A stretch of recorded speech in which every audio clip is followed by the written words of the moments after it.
اعوذ باللہ من الشیطان اللعین الرجیم بسم اللہ الرحمن الرحیم وبہ نستعین وہو خیر معین وصلی اللہ علی رسولہ الکریم حبیب الہ العالمین بالقاسم محمد اللہم صلی علی محمد وعلی محمد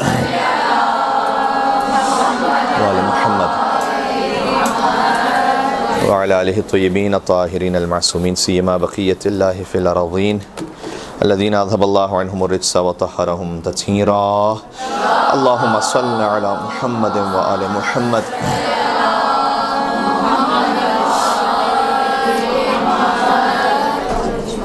وعلى آله الطيبين الطاهرين المعصومين سيما بقية الله في الأرضين رحمة الله على محبهم اللعنة الدائمة على أعدائهم أجمعين من الأذى إلى قيام يوم الدين اما بعد فقد قال الله الحكيم في كتابه المجيد بسم الله الرحمن الرحيم مرج البحرين يلتقيان بينهما برزخ لا يبغيان فبأي آلاء ربكما تكذبان يخرج منهما اللؤلؤ والمرجان فبأي آلاء ربكما تكذبان اور مل کے صلوات بید محمد وعلى محمد پر اللهم صل على محمد وعلى محمد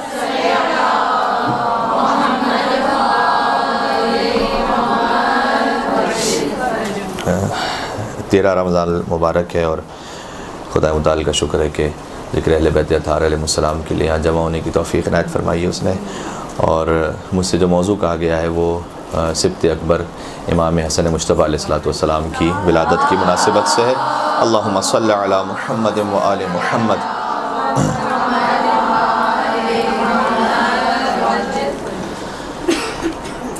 اب رمضان المبارک میں روزے کے عالم میں کوئی تفصیلی بات سننا یا کہنا بھی بڑا مشکل کام ہوتا ہے۔ پیٹ بھرا ہوا ہو تو کوئی بھی دماغ بھی زیادہ صحیح طرح سے کام کرتا ہے، لیکن ہم کوشش کریں گے امام ظاہر ہے کہ امام حسن علیہ السلام جو امام حسین کے بھی آقا اور امام اور مولا ہیں، ان کا ذکر ہے تو ہم کوشش کریں گے کہ انہی کے نام کی برکت سے کچھ باتیں آپ کے سامنے عرض ہو جائیں۔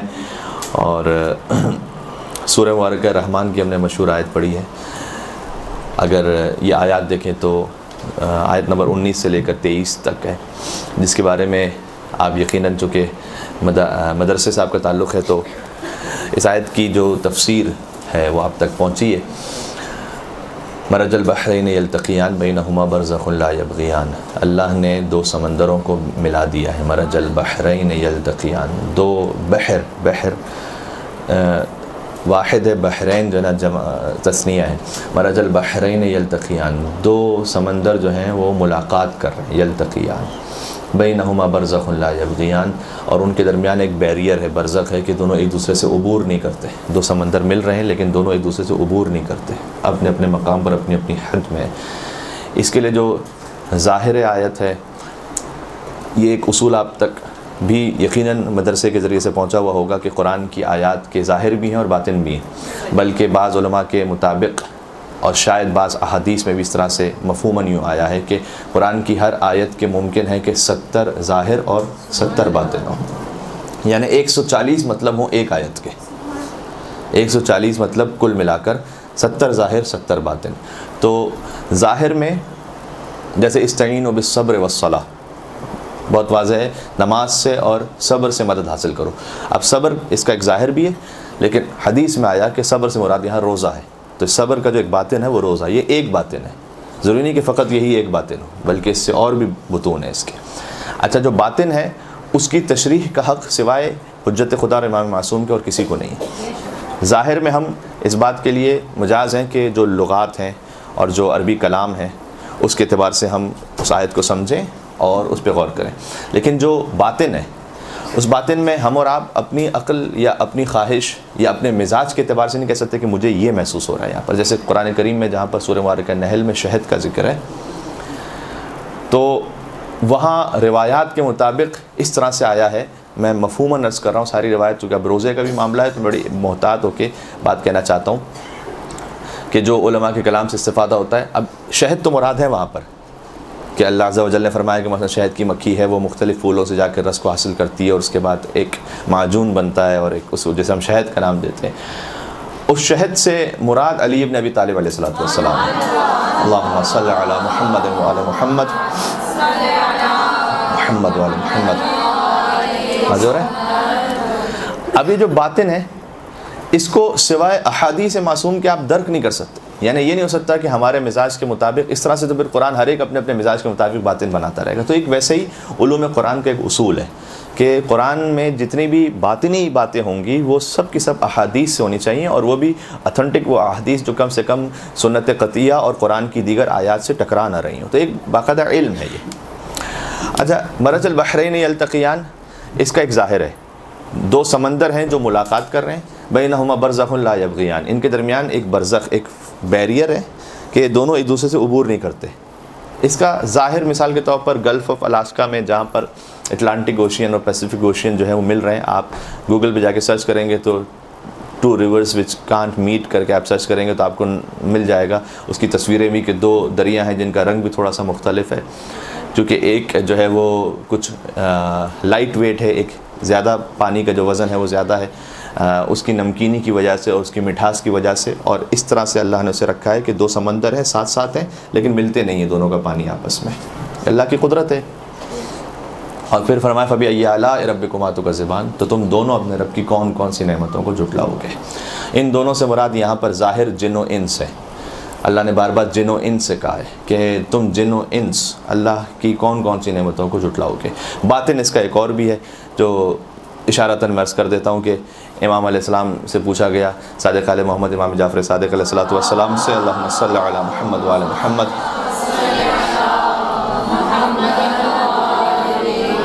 کہ مولا ان سے مراد کیا ہے؟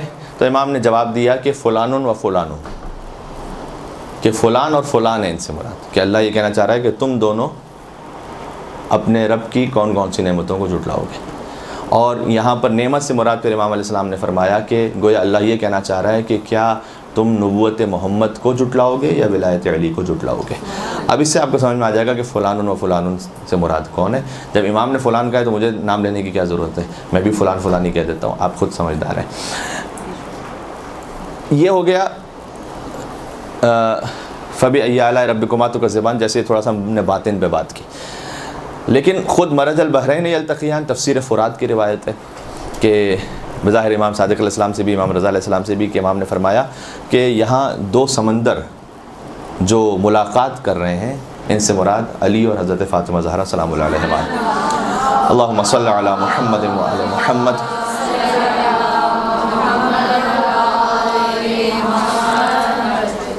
یہ علم اور عظمت و عصمت کے 2 سمندر ہیں کہ جو مل رہے ہیں، اللہ نے جنہیں ملایا ہے. مرج البحرین یلتقیان، یہ وہ ازدواج ہے جس کا اہتمام اللہ نے کیا ہے. بینہما برزخ، درمیان میں ایک برزخ ہے کہ دونوں ایک دوسرے سے عبور نہیں کرتے، اپنے اپنے مقام پر اپنی اپنی حد میں، اور وہ برزخ حضور سرور کائنات ہے. حدیث کے مطابق حضور سرور کائنات. اللہم صلی علی محمد وعلی محمد. کتنا خوبصورت ہے، آپ دیکھیں کہ 2 سمندر علی و زہرا سلام اللہ علیہما، اور برزخ درمیان میں رسول اللہ صلی اللہ علیہ وآلہ وسلم. اللہم صلی علی محمد وعلی محمد. اور پھر وہ جو پہلے ہم نے حدیث سنائی، اب آپ اس کو شاید زیادہ ریلیٹ کر پائیں گے کہ علم اور عصمت کے 2 سمندر، یعنی پھر سے میں نام لیتا ہوں، مولا کائنات اور سیدہ کونین، درمیان میں برزخ رسول اللہ، اور پھر تم دونوں اپنے رب کی کون کون سی نعمتوں کو جھٹلاؤ گے. یہاں سے اب یہ بالکل ریلیٹ بھی ہو جاتی ہے بات کہ تم فلان و فلان اپنے رب کی کون کون سی نعمتوں کو جھٹلاؤ گے. بات واضح ہو رہی ہے کہ میں کیا عرض کرنا چاہ رہا ہوں. یہ خانوادہ پنجتن کا ذکر ہے اس پوری ان آیات میں، بہت بہترین ہے، بہت خوبصورت ہے یہ. تو یہ مجالس کا بھی اچھا موضوع بن سکتا ہے. جو ذاکرہ ہیں انہیں مجالس کے لیے بھی جو کوئی موضوع چاہیے ہوتا ہے، تو میرے خیال میں یہ سورہ رحمان کی آیت نمبر 19 آیت نمبر 23 تک بڑا بہترین موضوع ہے پنجتن پاک کے لیے، اس لیے کہ مکمل پنجتن پاک کا ذکر ہے اس میں. مولا کائنات کا ذکر، سید کونین کا ذکر، برزخ رسول اللہ، اب امام حسن امام حسین علیہ السلام. یخرج منہم اللؤلؤ والمرجان. ہمارا موضوع ہے ولادت امام حسین علیہ السلام پر ہے، تو اس بنیاد پر یخرج منہم اللؤلؤ والمرجان، کہ یہ جو سمندر اللہ نے ملائے ہیں، ان سمندروں سے لؤلؤ اور مرجان خارج ہوتے ہیں. کہ لؤلؤ سے مراد امام حسن علیہ السلام ہے، مرجان سے مراد امام حسین علیہ السلام ہے. روایات کی روشنی میں لؤلؤ کہتے ہیں سبز پتھر کو، سبز موتی کو، اور مرجان کہتے ہیں سرخ موتی کو. خود بخود تطبیق بھی ہو رہی ہے. اور فَبِأَيِّ آلَاءِ رَبِّكُمَا تُكَذِّبَانِ, تو تم دونوں اپنے رب کی کون کون سی نعمتوں کو جھٹلاؤ گے. یعنی اس میں تولا بھی ہے, اس میں تورا بھی ہے. بہت بہترین ہے یہ آیات سارے ملا کر. ایک اور صلوات بھی دیے گا فجر پاک کی ذات. اللہم صلی علی محمد و علی محمد.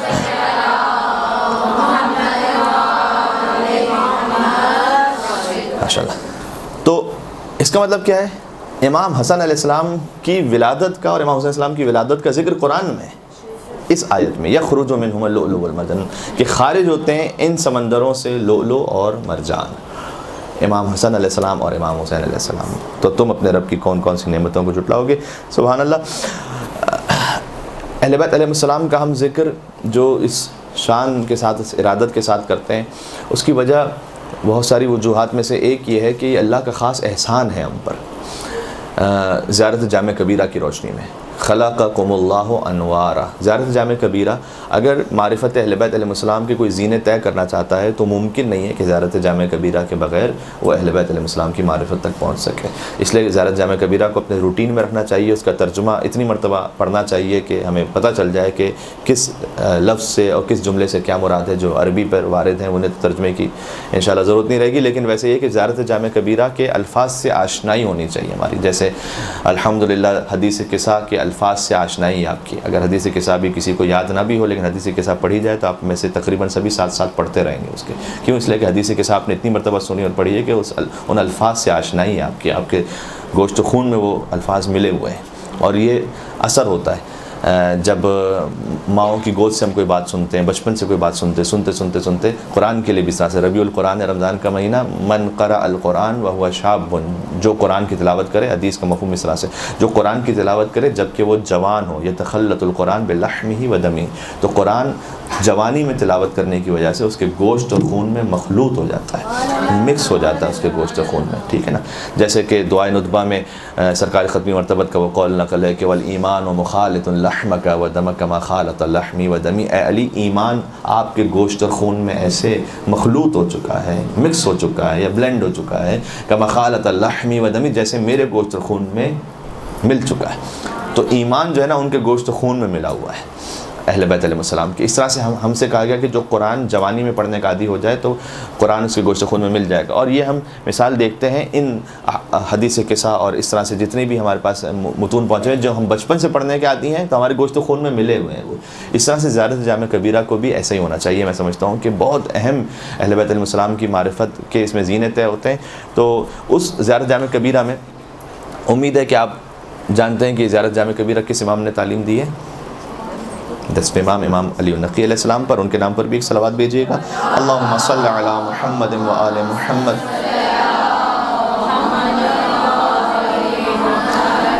اس میں امام علیہ السلام فرماتے ہیں خلقکم اللہ انوارا, اہل بیت اللہ نے آپ کو نور کی صورت میں خلق کیا. فجعلہ بعرشہ محدقین, تو آپ عرش کی بلندیوں پر گویا اللہ کی عبادت و اطاعت میں مصروف تھے. آپ کا جو نور تھا فجعلہ بعرشہ محدقین, عرش کے چاروں طرف تھے آپ, اس کے اطراف میں. حتی من علینا بکم, سبحان اللہ. یہ بات ہے کہ ہم امام حسن علیہ السلام کی ولادت کا جشن ہم یہاں کیوں منا رہے ہیں, کیوں ہم اتنے ذوق و شوق سے ان کا ذکر کرنا چاہتے ہیں, سننا چاہتے ہیں. اس لیے کہ امام فرما رہے حتی من علینا بکم, آپ تو وہاں نوری شکل میں تھے, آپ کو ضرورت بھی نہیں تھی کہ آپ دنیا میں تشریف لائیں. آپ دنیا میں تشریف لائیں, آپ کا جو مقام ہے دنیا تو پس جگہ ہے, تو آپ اپنی وجہ سے دنیا میں نہیں آئے. حتی من علینا بکم, یہاں تک کہ اللہ نے ہم پر یہ احسان کیا. حتی من علینا بکم, کہ اس نے ہم پر یہ احسان کیا کہ ان انوار کو جسم کی صورت میں ہماری ہدایت کے لیے دنیا میں بھیجا ہے نا. حتی من علینا بکم فجعل اللہ فجعلکم فی بیوت اذن اللہ ان ترفع ویذکر فیہا اسمہ, اور یہاں تک کہ آپ کو اس گھر میں رکھا کہ جس کا ذکر اور جس کا نام خود اللہ نے بلند کیا ہے. تو اس مقام تو ہم پر احسان ہے, اللہ کا احسان ہے. لہٰذا اس احسان کے شکرانے کے طور پر ہم ذکر کرنا چاہتے ہیں, ان کا ذکر سننا چاہتے ہیں. اسے قرآن کی آیت سے بھی ملائیے گا جو سورہ آل عمران کی آیت ہے, آیت نمبر 164 ہے. لقد من اللہ علی المؤمنین اذ بعث فیہم رسولا من انفسہم یتلو علیہم آیاتہ ویزکیہم ویعلمہم الکتاب والحکمہ وان کانوا من قبل لفی ضلال مبین. یہ سورہ جمعہ میں بھی اس طرح سے آیت ہے.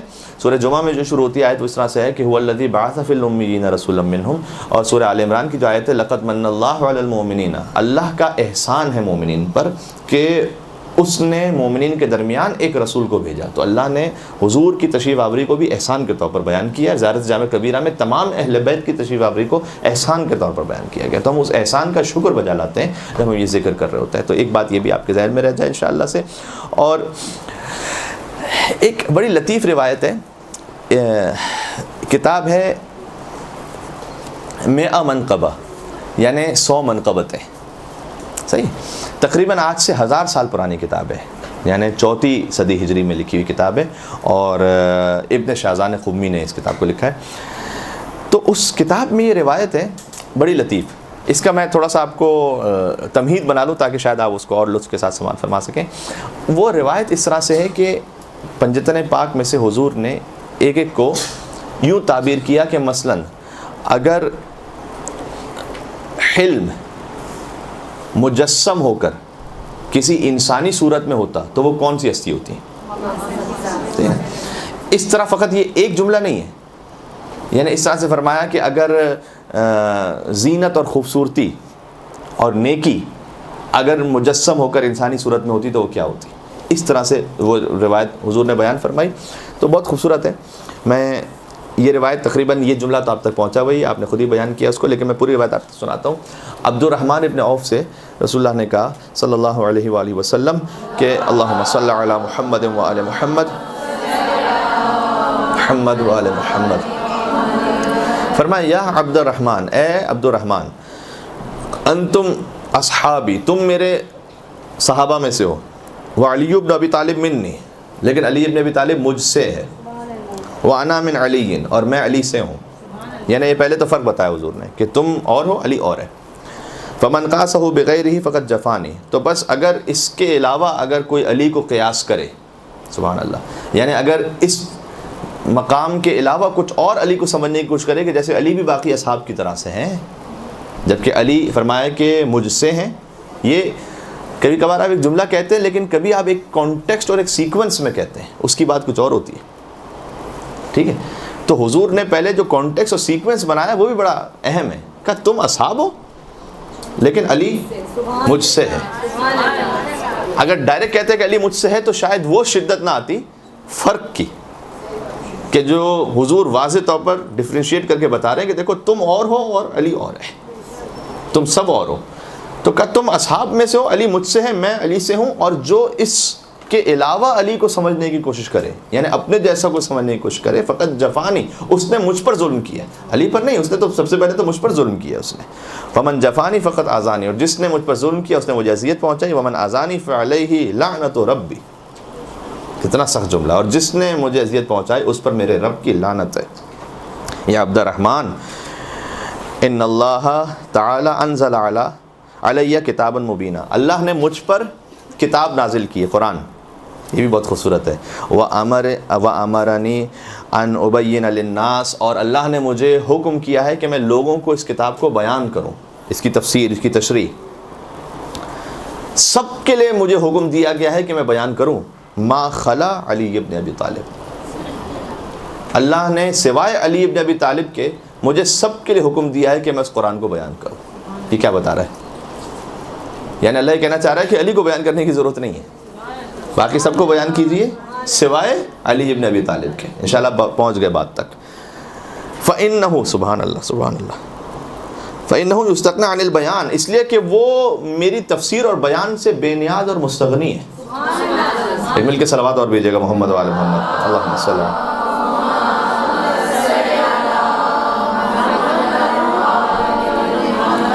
فَإِنَّهُ يَسْتَغْنِي عَنِ الْبَيَانِ ہونا چاہیے. إِنَّ اللَّهَ تَعَالَى جَعَلَ فَصَاحَتَهُ كَفَصَاحَتِي, تو اللہ نے علی کی فصاحت کو میری فصاحت کی طرح قرار دیا ہے. وَدِرَایَتَهُ كَدِرَایَتِي, اور علی کی سمجھ کو میری سمجھ کی طرح قرار دیا ہے. بہت بڑی بات ہے یہ. اس کے بعد اب وہ جملے ہیں کہ جو آپ تک کچھ پہنچے ہوئے ہیں. حدیث میں جس طرح سے میں آپ کو سناتا ہوں, وَلَوْ كَانَ الْحِلْمُ رَجُلًا لَكَانَ عَلِيًّا, اور اگر حلم کسی مرد کی طرح ہوتا تو وہ علی ہوتے. ولو, امام حسن علیہ السلام کے لیے کیا کہا ہے, جن کے تصدق میں نے اس پوری روایت کو بیان کیا. وَلَوْ كَانَ الْفَضْلُ شَخْصًا لَكَانَ الْحَسَنُ, اور اگر فضیلتیں کسی شخص کی طرح ہوتی تو وہ حسن مجتبیٰ ہوتے. وَلَوْ كَانَ, اللہم صلی علی محمد وآل محمد. کچھ پوچھنا ہے آپ نے؟ دوبارہ ریپیٹ کر دوں کہاں سے؟ لو کان الفضل، اردو ریپیٹ کر دوں، اگر فضیلتیں، فضل، اگر فضیلتیں کسی شخص کی طرح ہوتی تو وہ حسن مجتبی ہوتے. وَلَوْ كَانَ الْحَيَاءُ صُورَةً، اگر حیا کسی صورت میں مجسم ہو، لَكَانَ الْحُسَيْن، تو وہ حسین ہوتے. اللہم صلی علی محمد وعلی محمد.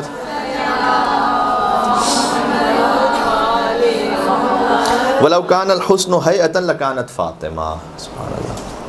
اور اگر حسن، یعنی حسن سے مراد یہاں پر خوبی ہے، خیر، اگر وہ کسی ہیئت میں ہوتا تو فاطمہ زہرا ہوتی.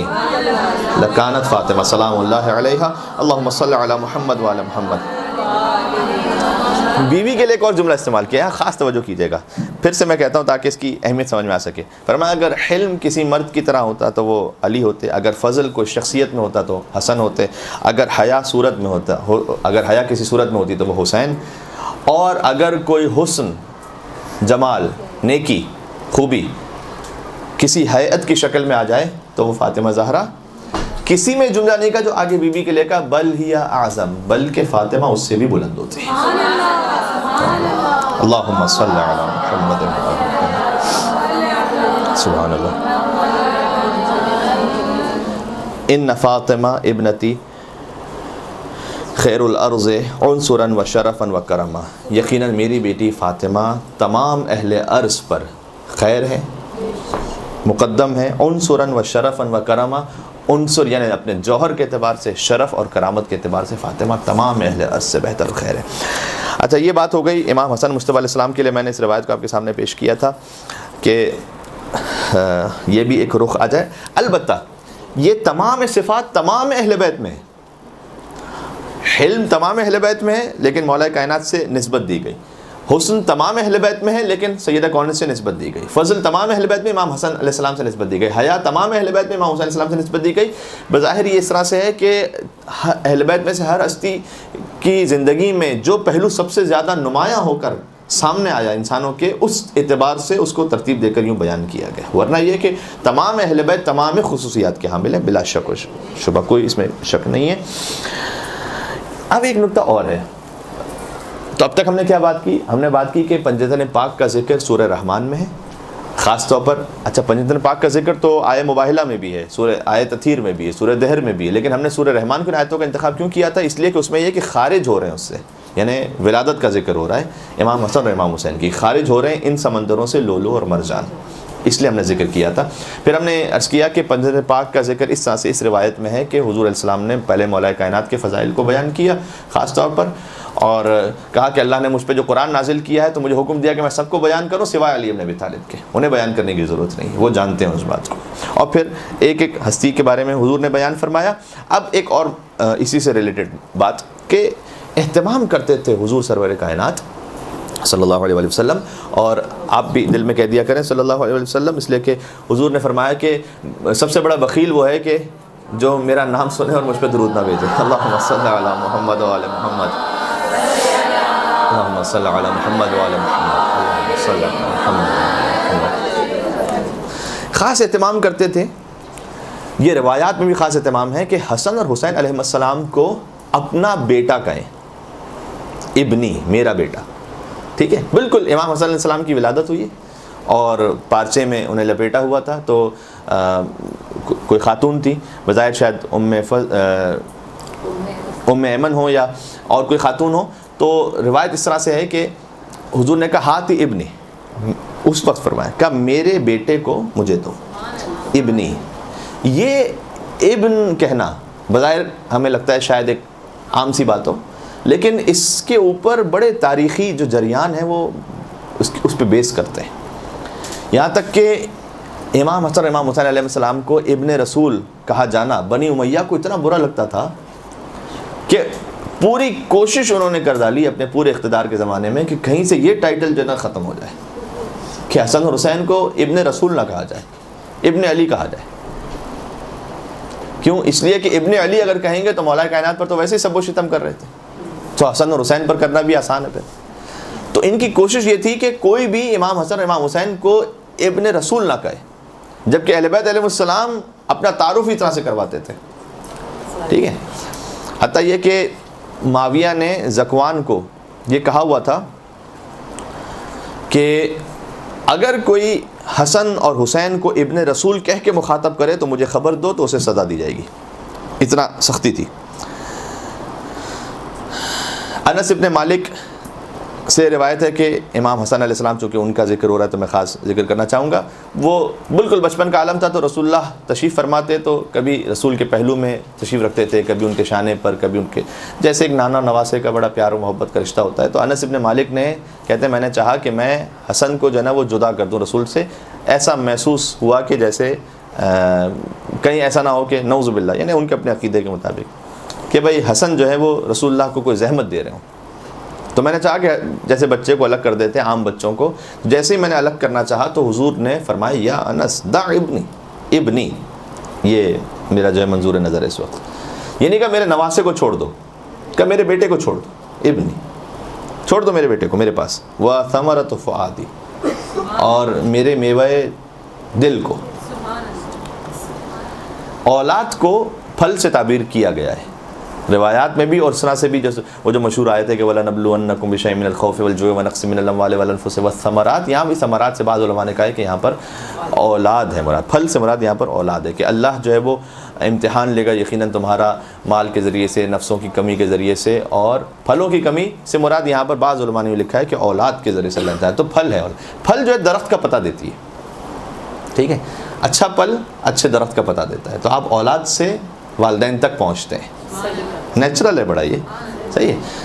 اور اس طرح کی تعبیر بھی ملتی ہے، میں نے خود پڑھی ہوئی ہے کہ الولد سر ابی ہے، بیٹا باپ کا راز ہوتا ہے، ٹھیک ہے.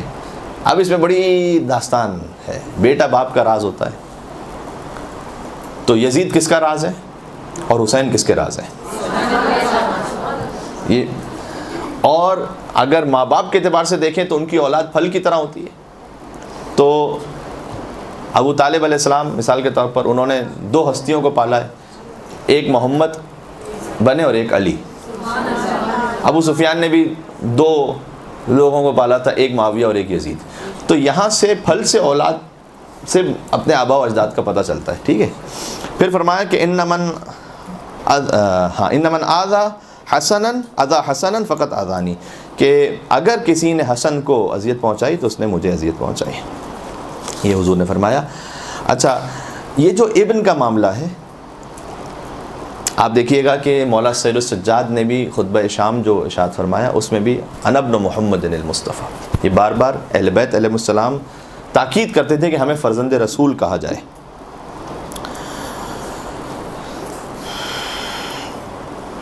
سبحان اللہ. ایک بات اور عرض کرتا ہوں کہ روایت میں ملتا ہے کہ حاکم شام نے ایک مرتبہ ذکوان سے یہ کہا تھا کہ تم میرے بچوں کے نام جو ہے نا وہ مجھے سب ایک ترتیب میں فہرست میں لکھو، تو میں انہیں کچھ اپنے طور پر کچھ انعام دینا چاہتا ہوں. تو اس نے جو ہے وہ معاویہ کے جو ہے نا وہ بچوں کے نام لکھے، اور شاید اس طرح سے تھا کہ بچوں کے نام لکھے لیکن نواسوں کا یا اس طرف سے جو نام تھے وہ نہیں لکھے. تو اس نے کہا کہ ان کے نام کیوں نہیں لکھے؟ تو اس نے کہا کہ آپ ہی نے تو کہا تھا کہ حسن اور حسین جو ہے وہ فرزند رسول نہیں ہے، تو چونکہ جو نواسے جو ہے نا اگر وہ اولاد میں سے نہیں ہوتے تو میں نے آپ کے بھی اس میں نام نہیں لکھے. اس طرح سے اس نے تنبیہ کرنا چاہی تھی، تو اس وقت بڑی دربار میں شرمندگی ہوئی تھی اسے. حجاج ابن یوسف، اچھا اس سے آپ کو سمجھ میں آتا ہے کہ باقاعدہ یہ کوئی ایک کا دکھا واقعات نہیں ہے، یہ ایک پلان اسٹریٹجی تھی کہ بھائی انہیں کسی طریقے سے فرزند رسول نہ کہا جائے. حجاج ابن یوسف کے زمانے میں 3 سے 4 واقعات ہیں کم سے کم، غور کیجیے گا. سعید ابن جبیر کے ساتھ بھی ایک واقعہ، یحییٰ ابن عامر کے ساتھ بھی واقعہ ہے کہ جس میں حجاج کے ساتھ باقاعدہ مناظرہ ہوا کہ تم حسن اور حسین کو فرزند رسول کیوں کہتے ہو؟ اس لیے کہ وہ بیٹی کے بیٹے ہیں، بیٹے کے بیٹے نہیں ہیں، تو تم کیوں کہتے ہو حسن اور حسین فرزند رسول ہیں؟ اس پہ باقاعدہ مناظرے ہو چکے ہیں، اور آپ تک یہ بات یا تو آپ نے خود پڑھی بھی ہوگی یا تک پہنچی ہے یقیناً یہ بات. یحییٰ ابن عامر کا میں آپ کو سنا دیتا ہوں مختصراً. یہ کہ زنجیروں میں جکڑے ہوئے تھے اور انہیں لایا گیا، اور حجاج نے کہا تھا کہ تم شیعہ حضرات، شیعہ میں اپنی طرف سے کہہ رہا ہوں، یعنی کہ تم اہل بیت علیہ السلام کے جو محب ہو، تم یہ کہتے ہو کہ حسن اور حسین ذریت رسول ہیں. یہ کیسے ممکن ہے؟ اس لیے کہ وہ بیٹی سے ان کی جو اولاد ہے وہ ہے. اگر بیٹے سے ہوتی تو میں سمجھتا کہ ذریت میں سے نسل میں، بیٹی کی جو اولاد ہوتی ہے وہ نسل میں نہیں ہوتی انسان کے، وہ تو پھر ان کی نسل میں ہوتی ہے کہ جن کے یہاں پر وہ اولاد ہوئی ہے۔ تو اس وقت یحییٰ ابن یامر نے سورہ انعام کی ان آیتوں کو پڑھا تھا۔ سورہ انعام کا میں آپ کو آیت نمبر بھی بتا دوں تاکہ آپ نوٹ کرنا چاہیں تو آپ کے پاس رہ جائے۔ میرے خیال میں 164 تھا، میرے ذہن سے اس وقت نکل گیا، لکھا نہیں، بہرحال چلے میں اگر دیکھتا ہوں یہاں پر کچھ آ گیا تو میں بتاؤں گا آپ کو۔ سورہ انعام فرمایا کہ وَمِن ذُرِّيَّتِهِ، ہاں آیت تو مجھے ذہن میں، وَمِن ذُرِّيَّتِهِ داؤد وسلیمان، فرمایا کہ نوح علیہ السلام کی ذریت اور نسل میں سے ہیں کون؟ داؤد اور سلیمان، وَأَيُّوبَ وَيُوسُفَ وَمُوسَى وَهَارُونَ۔ تھوڑا سا اس کو سماعت فرما لیجیے گا، انشاءاللہ کام کی بات ہوگی آپ کے لیے۔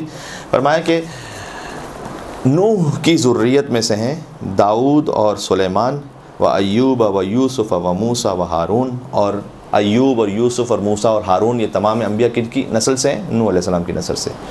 وَكَذَلِكَ نَجْزِي الْمُحْسِنِينَ وَزَكَرِيَّا وَيَحْيَىٰ وَعِيسَىٰ وَإِلْيَاسَ، اور زکریا اور یحییٰ اور عیسیٰ اور الیاس، یہ کون آیت پڑھ رہے ہیں؟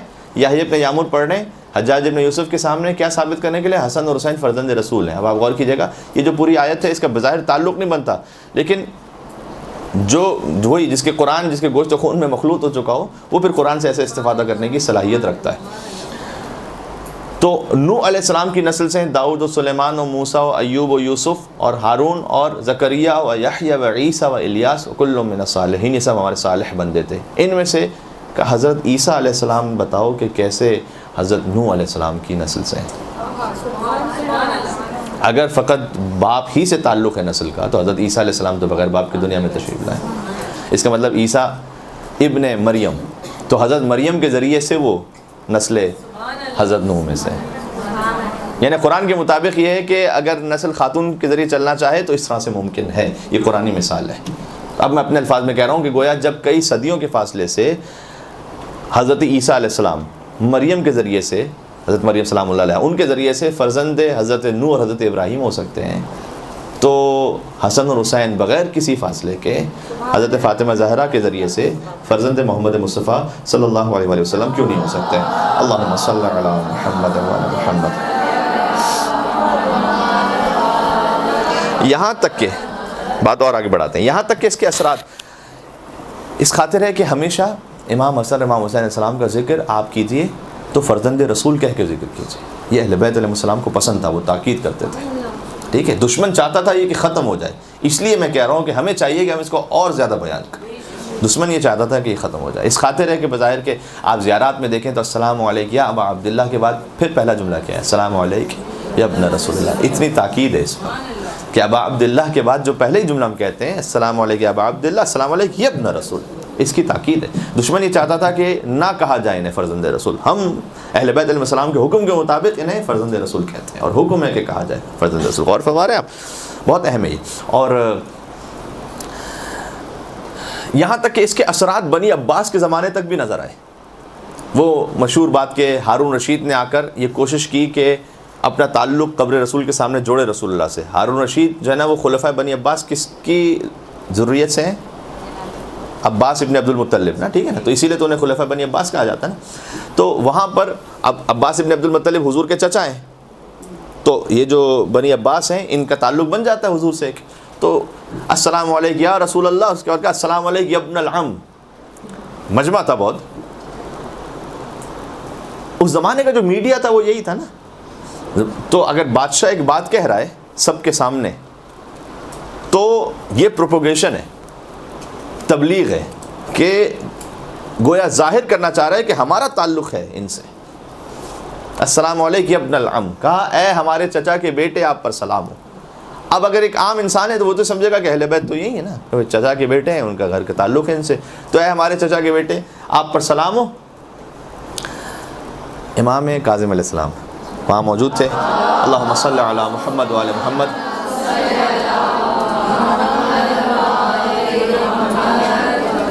اہل بیت علیہ السلام کا بھی جو روش ہے وہ کتنی بہترین ہے۔ ایک جملے میں اس پوری بات یعنی کو ختم بھی کر دیتے ہیں جو اس نے کہی ہو، اور اپنی بات کو ثابت بھی کر دیتے ہیں۔ اس نے کہا السلام علیک یا رسول اللہ، السلام علیک یا ابن العم۔ امام علیہ السلام آگے بڑھے اور کہا السلام علیک یا رسول اللہ، السلام علیک یا ابتا، اے میرے بابا آپ پر سلام ہو۔ چچا کا بیٹا ہونا اور ہے، اور باپ اور بیٹا ہونا اور ہے، باپ اور اولاد کا جو رشتہ ہے۔ السلام علیک یا ابتا، جو کہ بعض جگہوں پر اس طرح سے لکھا ہوا ہے کہ پھر قبر رسول سے آواز آئی کہ وعلیک السلام، اے میرے فرزند تم پر سلام ہو، ابنی کہہ کر مخاطب کیا کہ اے میرے بیٹے تم پر سلام ہو، ویا حجت اللہ علی خلق، اور اے مخلوقات پر اللہ کی حجت تم پر سلام ہو۔ تو ایک بڑی اہم بات یہ ہے کہ امام حسین علیہ السلام انہیں فرزند رسول کہا جائے۔ آیہ مباہلہ میں تو بہت ہی واضح ہے فرزند رسول کہا جانا، اور یہ انشاءاللہ اب تک بات پہنچ گئی۔ اچھا، کتنا وقت رہ گیا ہے؟ اللہم صلی علی محمد و آل محمد۔ اگر آپ اجازت دیں تو اسی طرح سے اسی ترتیب میں ایک بات کو بھی بیان کر دوں۔ حتیٰ امیر المومنین کا لفظ، یہ جو امیر المومنین کا لفظ ہے یہ بھی ہم کبھی کوتاہی کرتے ہیں۔ مولا کائنات کا ذکر کبھی کبھی پوری مجلس میں کر دیتے ہیں اور امیر المومنین کا لفظ نہیں بولتے۔ امیر المومنین کا لفظ مخصوص ہے علی ابن ابی طالب سے، مخصوص ہے۔ حتیٰ یہ کہ جب کسی صحابی نے امام صادق کو امیر المومنین کہا تو امام نے منع کر دیا تھا۔ روایت میں امام صادق جو خود امیر المومنین کا لہو ہیں اور اپنے زمانے کی حجتیں، جب ان سے امیر المومنین کا کہنا یہ فقط میرے جد علی ابن ابی طالب کے لیے۔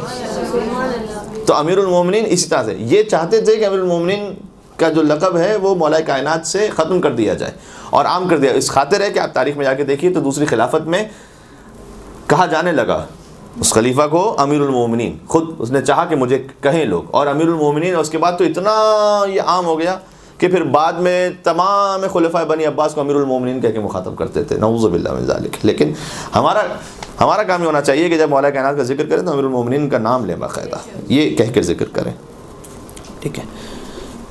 تو پھر معاملہ ان کے یہ ہوا کہ بھئی جو بھی حکومت میں پہنچ گیا وہ امیر المومنین ہے۔ یہ ایک آفت ہے حکومت کا معاملہ۔ مثلا جو ہے وہ آپ دیکھیے گا کہ صحیح بخاری، صحیح مسلم، سنن ترمذی، سیاہ ستہ جو 6 بڑی کتابیں ہیں عامہ کی، ان میں سے کم 4 میں یا بظاہر شاید 5 میں یہ حدیث اس طرح سے تھوڑے الفاظ کے فرق کے ساتھ موجود ہے کہ من بعدی 12 خلیفتاً یا امیراً، کہ میرے بعد 12 امام ہوں گے یا 12 خلیفہ ہوں گے۔ یہ بہت تاکید کے ساتھ ہے، حتیٰ یہ کہ ابو حاتم ایک ہیں جنہوں نے ترمذی کی شرح لکھی ہے، وہ اب اس حدیث کی آپ کیا تفسیر کریں گے کہ بھئی میرے بعد 12 امام ہیں یا 12 خلیفہ ہیں یا 12 وزیر ہیں یا 12 امیر ہیں، کیا کریں گے اس کی؟ تو ابو حاتم شارح ترمذی جو ہیں وہ کہتے ہیں کہ ٹوٹل جنت 40 خلیفہ ہیں رسول اللہ کے بعد، اگر خلفاء راشدین کو ملا ہے اور آگے تک ملا ہے تو ٹوٹل 40 آئیں۔ پھر کہتے ہیں کہ کیا کروں میں ان میں سے کس 12 کو لوں؟ ترتیب کے شروع کے 12 کو لوں تو اس میں یزید بھی ہے، کیسے لوں؟ اور اگر درمیان سے کچھ اچھوں کو نکالوں تو وہ کہتے ہیں 5-6 سے زیادہ شامل نہیں ہوتے ان کے اپنے مطابق، معیار کے مطابق، جس میں انہوں نے خلفاء راشدین کو بھی شامل کیا اور پھر درمیان میں عمر بن عبدالعزیز کو شامل کیا کہ اس کے علاوہ میری سمجھ میں نہیں آتا۔ پھر آخر میں لکھا ان لا افہم ھذا الحدیث، میں اس حدیث کو نہیں سمجھ سکتا کہ کیا ہے۔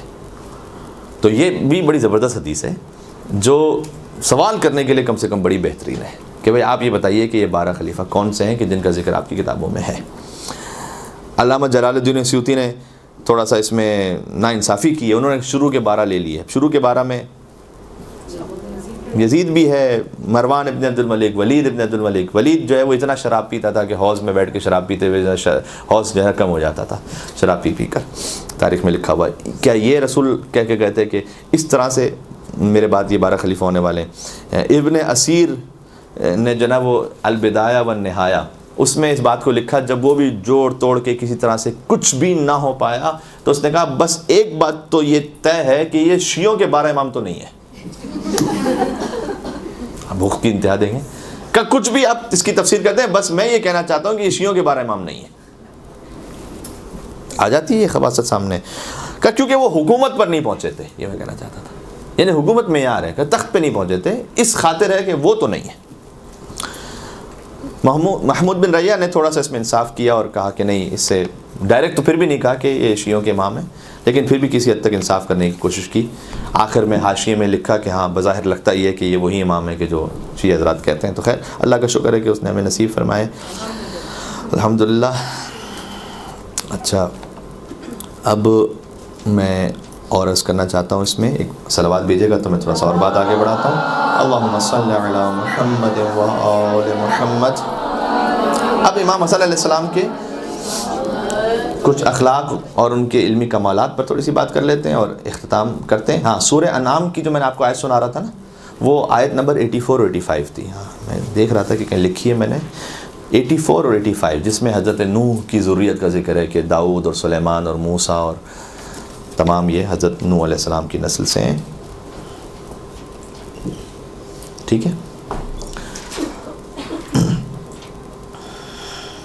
مسجد میں ایک شخص آیا. اب امام حسن علیہ السلام کے بارے میں کچھ روایات. مسجد میں ایک شخص آیا، کئی حلقے بنے ہوئے تھے جس میں بحث ہو رہی تھی مختلف. وہ گیا، اس نے سورہ مبارک بروج والسماء ذات البروج، ٹھیک ہے، والیوم الموعود وشاہد ومشہود، اس پر اس نے کہا کہ یہ شاہد اور مشہود، شاہد گواہ، مشہود جس کو گواہ بنایا جائے اور جب گواہ بنایا جائے. اس سے مراد کیا ہے؟ پہلے حلقے سے جا کے پوچھا تو شاہد اور مشہود سے مراد کیا ہے؟ تو اس نے کہا کہ ایک نے کہا روز عرفہ ہے شاہد، عید قربان ہے مشہود. دوسرے حلقے میں پہنچے، کہا کہ برعکس کر دیا، شاہد عید قربان، روز عرفہ ہے مشہود. امام حسن علیہ السلام تشریف فرماتے ہیں. امام حسن علیہ السلام نے کہا شاہد سے مراد رسول اللہ ہے، مشہود سے مراد قیامت کا دن ہے.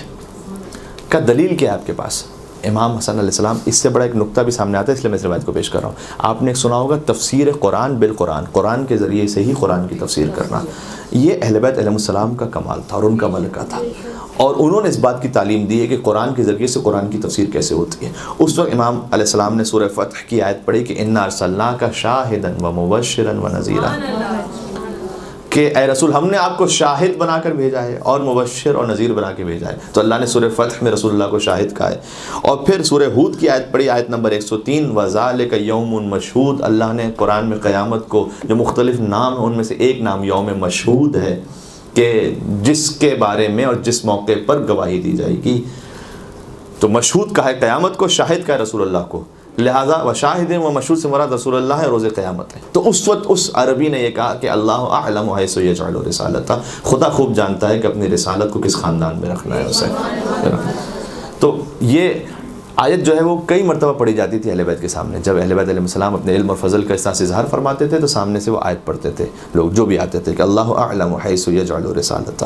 سبحان اللہ. ایک دو اور مختلف باتیں،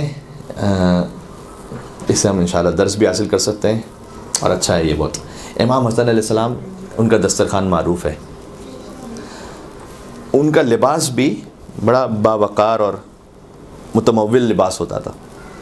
اس سے یہ سمجھ میں آتا ہے کہ ہم فقط اہل بیت علیہ السلام کے لیے یہ سمجھ رہے ہوتے ہیں کہ بہت ہی ہمیشہ فقیرانہ زندگی ہی گزاری. ایسا نہیں ہے. حالات اور موقع کے اعتبار سے امام صادق علیہ السلام کے لیے بھی ملتا ہے، امام حسن علیہ السلام کے لیے ملتا ہے.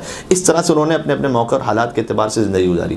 امام صادق علیہ السلام کا جو مشہور واقعہ ہے کہ انہوں نے اچھا لباس پہنا ہوا تھا، اور ایک سفیان ثوری جو ایک جعلی صوفی تھا.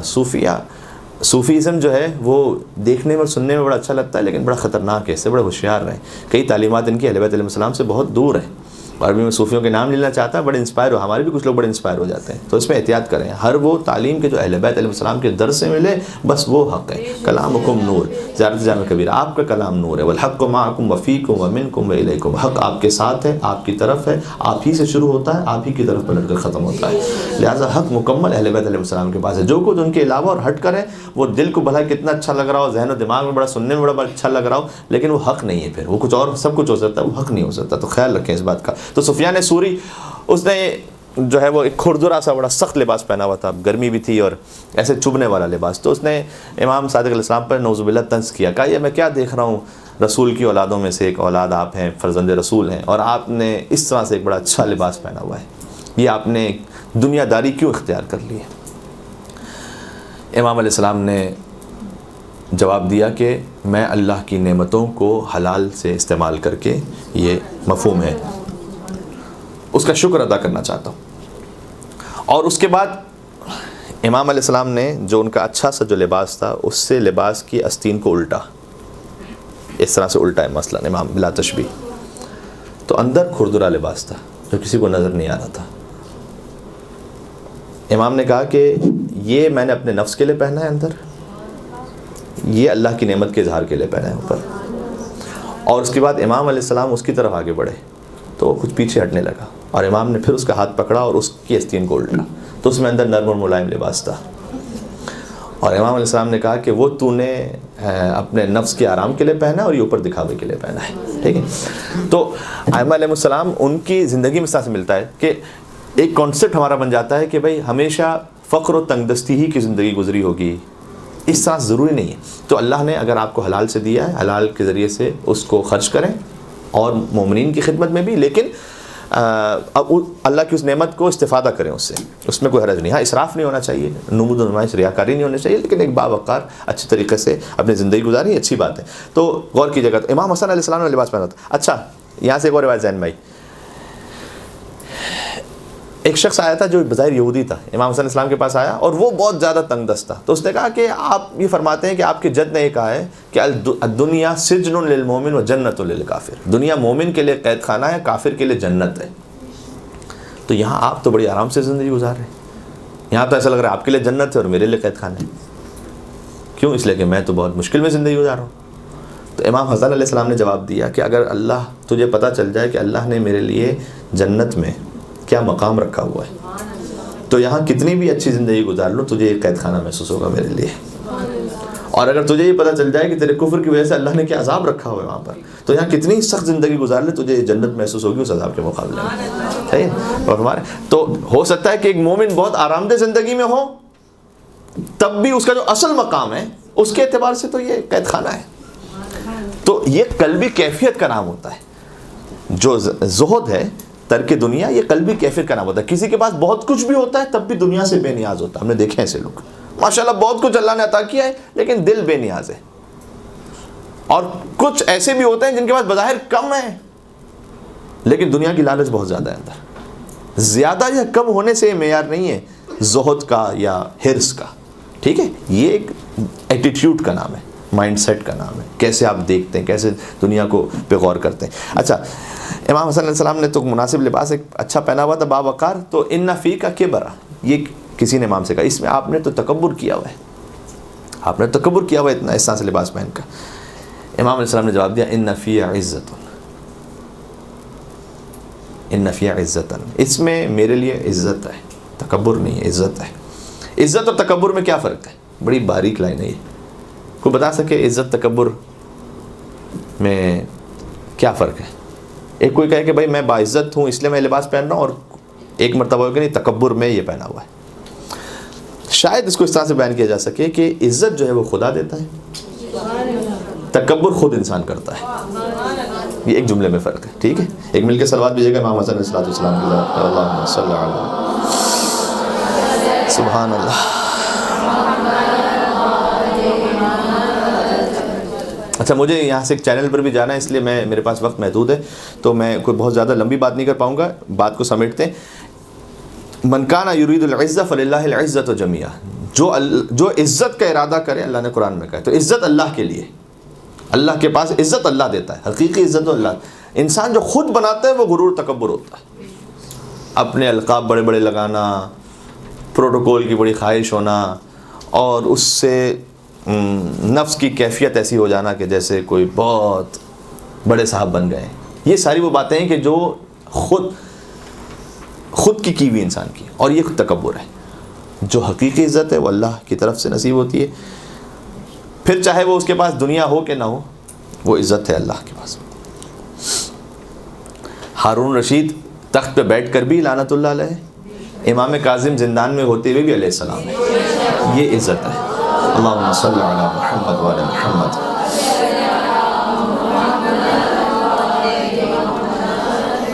جی اللہ جانتا ہے کہ ریحانہ کس خاندان میں، یہ سورہ کون سی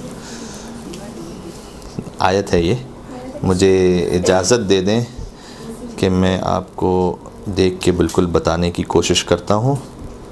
ایک صلوات بھیجیے گا تو میں دیکھ لیتا ہوں جب تک۔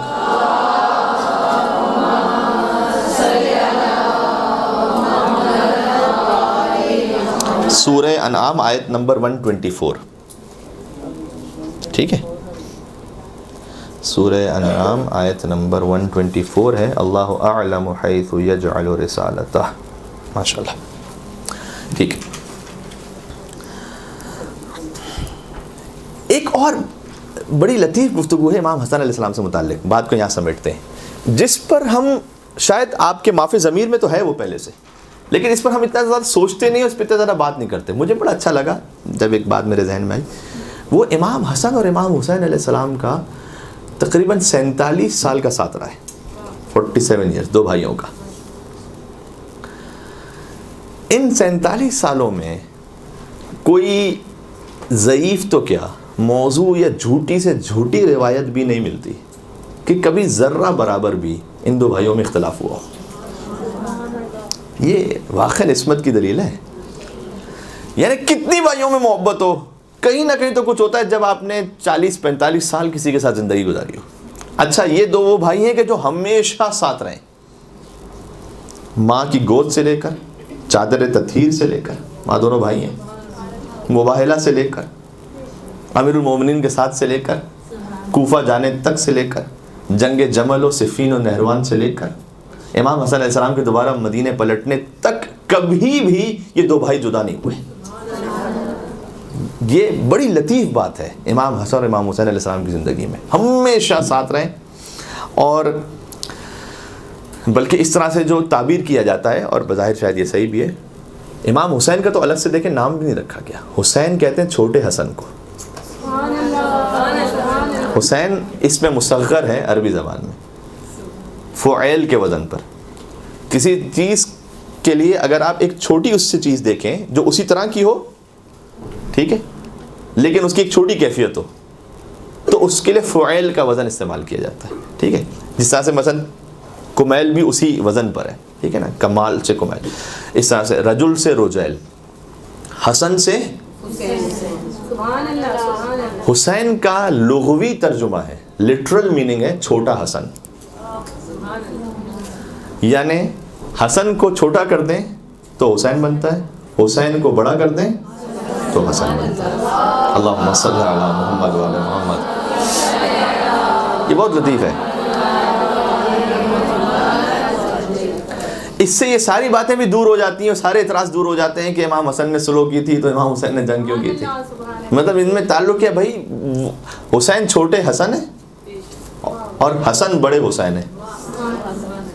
نام میں اتنا اتحاد ہے.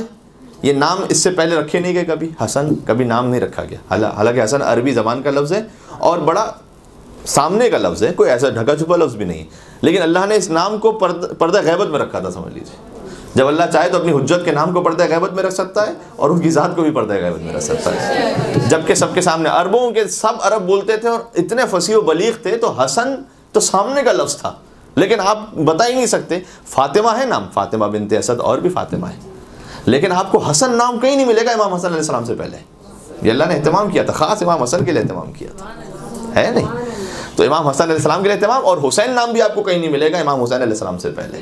تو حسن اور حسین کے ناموں ہی میں اتنی لطافت ہے, اتنی مٹھاس ہے. خدا دادی نام ہے. حسن بڑے حسین کو کہتے ہیں, حسین چھوٹے حسن کو کہتے ہیں. حسن بھی حجت حق ہیں, یہ اعتماد رہے. جناب رئیس امروہی صاحب کا شاید یہ شعر ہے کہ حسن بھی حجت حق ہیں, یہ اعتماد رہے, اور حسین چھوٹے حسن ہیں, یہ بات یاد رہے. تو حسین جو کچھ کربلا میں ہے وہ حسن کا آئینہ دار ہے. ٹھیک ہے, تو یہاں پر سلو اور جنگ کی بات ختم ہو جاتی ہے پھر کہ کیوں سلو اور کیوں جنگ. وہ حالات اور موقع کی مناسبت سے تھا, بدلتے رہتے ہیں, ہے حقیقت ابدی مقام شبیری, بدلتے رہتے ہیں انداز کوفی و شامی. تو وہ کوفیوں شامیوں کے انداز جب بدلے تو اس کے مطابق ترتیب دی گئی اپنی حکمت عملی کو. ورنہ اچھا, اب اس میں اختتام پر کچھ جملے. امام حسین علیہ السلام جب چلا کرتے تھے امام حسن کے ساتھ, تو کبھی بھی ان سے آگے نہیں چلے, قدم آگے نہیں بڑھایا, ان سے کچھ پیچھے ہو کے چلتے تھے امام حسین علیہ السلام. یعنی حسن کے تمام فضائل ایک طرف, یہ ایک جملہ ایک طرف ہے کہ حسن وہ ہیں کہ حسین بھی جنہیں اپنا امام کہتے ہیں. اب امام حسین علیہ السلام کے جو بھی فضائل ہیں, تو امام حسین مأموم ہیں, امام حسن امام ہے. ٹھیک ہے, یہ بھی تاریخ میں ملتا ہے کہ امام حسین علیہ السلام نے کبھی بھی اس وقت درمیان میں خطاب نہیں کیا یا بات نہیں کی جب امام حسن مجتبیٰ علیہ السلام بات کر رہے ہیں. ٹھیک ہے, اتنا احترام تھا امام حسین علیہ السلام کو. بس میں کہہ رہا ہوں نا 47 سال ساتھ میں گزارے ہوں اور ایک موقع نہ ملا ہو, ایک ہلکے سے کوئی جملہ تاریخ میں نہ آیا ہو کہ بھائی ان کا آپس میں کوئی اختلاف رہا تھا, نہیں آیا. سبحان اللہ. اور امام حسین پر گریہ کیا خاص امام حسین علیہ السلام نے. اب چونکہ مصائب کا موقع تو نہیں کہ میں تفصیل میں جاؤں, لیکن میں آپ اشارہ کرتا ہوں کہ امام حسین علیہ السلام کی آنکھیں نمناک تھیں, گریہ فرما رہے تھے امام حسن کی شہادت پر. تو اس وقت امام حسن علیہ السلام نے وہ مشہور و معروف جملہ ارشاد فرمایا کہ لا یوم کیومک یا ابا عبداللہ, اے حسین جیسے آپ کی شہادت کا دن ہوگا ویسے کسی کی شہادت کا دن نہیں ہوگا. تو یہ وہ جملہ ہے کہ جو امام حسین علیہ السلام کے مصائب پر امام حسن سے ہم تک پہنچا ہے. اور یا اللہ, امام حسن کا جب جنازہ تھا اتنے حلیم اور بردبار تھے. مروان جس نے بے انتہا اذیت پہنچائی تھی امام حسن علیہ السلام کو, وہ آیا تھا امام حسن کے جنازے پر. تو لوگوں نے سے کہا کہ مروان تو حسن کے جنازے پر کیا کر رہا ہے؟ تو اس وقت اس نے کہا تھا کہ یہ مجسم حلم تھے, بردباری. اہل بیت علیہ السلام کے یہاں پر اس طرح سے ملتا ہے کہ ان کے سخت ترین دشمن بھی جب ان کی موت کی خبر سنتے تھے تو بہرحال ایک لمحے کے لیے سخت ترین دشمن بھی ان کے فضائل کا اقرار کرتے ہوئے گویا رونے لگتا تھا. ٹھیک ہے. اور حاکم شام کے لیے ملتا ہے کہ اس نے مولا علی علیہ السلام کی شہادت کی جب خبر سنی تب بھی وہ بھی ضبط, اتنا پست دشمن ہوتے ہوئے بھی علی کے جو فضائل تھے اس پر وہ ضبط نہیں کر سکا. امام حسن علیہ السلام کی ایک اور سنت ملتی ہے کہ اپنی والدہ پر گریہ کرنا. جب بھی مغیرہ کو دیکھتے تھے تو کہتے تھے انت الذی ضربت امی, تو وہ ہے کہ جس نے میری ماں کو مارا ہے. اور امام حسن علیہ السلام گریہ فرماتے تھے. مولا علی کی شہادت چونکہ رمضان المبارک میں ہے اس لیے میں جملہ عرض کروں کہ مولا علی کی شہادت کے بعد فوراً امام حسن علیہ السلام منبر پر جب آئے تھے تو فرمایا کہ آج کے دن دنیا سے وہ چلا گیا کہ جس کی مثال نہ کبھی ماضی میں ملی تھی نہ کبھی مستقبل میں مل سکے گی. امام حسن علیہ السلام نے اپنے بابا مولا کائنات کے لیے کہا. امام حسن علیہ السلام کے لیے تاریخ میں لکھا ہوا علیہ سیما الانبیاء وعظمت الملوک, ان کے چہرے پر انبیاء کی خصوصیات تھیں, ان کی شان میں بادشاہوں جیسی ہیبت تھی. یہ امام حسن علیہ السلام کی حیات طیبہ کے کچھ پہلو ہیں جو ہم عرض کرنا چاہتے تھے آپ کی خدمت میں, اور جتنا ہو سکا مولا کا شکر ہے. آپ حضرات انشاءاللہ امام حسن علیہ السلام کے لیے ہم سب ان کی شفاعت میں شامل حال رہیں اور ان کی زیارت ہمیں نصیب ہو سکے جنت البقیع میں, اور ان کی قبریں مسمار ہیں اہل بیت علیہ السلام کی. تو ان قبروں کو مسمار کرنے والے جلد سے جلد اپنے انجام تک پہنچے انشاءاللہ. امام حسن علیہ السلام کے لیے میں چند اشعار پڑھ کے اختتام کرتا ہوں. ہیں مدحت حسن کے عنوان نئے نئے, بہت سارے عنوان ہیں, ہم نے چند اس پہ بات کی ہے, کم علمی کی وجہ سے بھی اور وقت بھی کم تھا. اور امام حسن علیہ السلام کی شخصیت پر تو پھر قرآن ہو تو وہ جو بات کر سکے, اور اہل بیت اطہار علیہ السلام. ہیں مدحت حسن کے عنوان نئے نئے, لاؤں کہاں سے لفظوں کے قرآن نئے نئے. اور جھولا جھلاؤں پیار کروں نوکری کروں, جھولا جھلاؤں پیار کروں نوکری کروں. ہیں قلب جبرائیل میں ارماں نئے نئے, ہیں قلب جبرائیل میں ارماں نئے نئے. اور ان کی سمجھ میں تم ابو طالب نہ آؤ گے, وہ لوگ جو ہوئے ہیں مسلمان نئے نئے. ماشاءاللہ. برحمتك يا أرحم الراحمين وصلى الله على محمد وآله